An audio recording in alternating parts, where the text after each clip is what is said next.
Salutations, this is a Crazy Spider. Let's talk about The Division. The reason I purchased The Division was a number of my friends were getting into it, and they all encouraged me to play with them, so I broke down and bought it. So, I was going in with almost no real expectations and found myself in an odd spot with the game. There are few games out there that make me feel the way I feel about The Division. The best way I have to describe it is the game is good enough that I have few initial criticisms of it. However, the little nitpicks build up the more you play till the game feels broken in some way. First, let's talk about some technical things that The Division does extraordinarily well. World Space UI is a hard thing to do right, and I think The Division does it very well, even if it borders on the realm of sci-fi in some cases. The collectibles are also plentiful and interesting. With a massive amount of voice acting to back them, it's sure to appeal to anyone who likes collectathons. The environments in the game are incredibly detailed, even if a bit similar at times, but where the game really shines is in its weather and visual destruction. The bullets can cut out holes in car windows and slowly break apart walls in some cover. This attention to detail is quite impressive. On the technical side of things, it makes the game look incredible, and if you're running a monster PC, this game looks fantastic. So in short, The Division is technically sound, and looks great.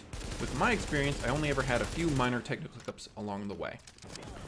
No matter how technically advanced The Division is, it unfortunately lacks in the storytelling department. Building my base was the best part of the story, and that was because every change you made to the base unlocked you something new that affected gameplay. So I was invested in building, so I could get cool new things. On the flip side, I didn't enjoy the story while I was playing it, but I can hardly remember anything about it after the fact.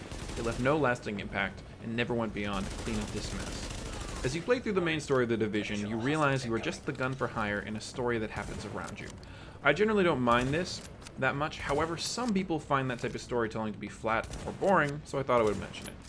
The side missions of the game are okay, they get mildly repetitive at times, but are interesting enough to hold themselves up, and I don't mind. On the other hand, the encounters in the game are so repetitive and boring, I don't even want to talk about them. Just know you will have to do them a lot to build your base. Also, this game has more grind in it than a high school dance with no adults. Also, The Division's grinding is only fun when you have more than one person with you, because otherwise you're just humping a wall. The end game of The Division, as of now, is just more grind of the same missions with the bullet sponge enemies. That gets old quick once you figure out how each mission works, and the other endgame content is the Dark Zone. I could do a whole episode on that, and I might, but in the end, it's just another way to grind to get gear to help you grind better. That's what I've gotten out of the game so far. Little about the game is bad, but when you play it for as long as I have, you start to wonder why you're playing it at all. Have a great day.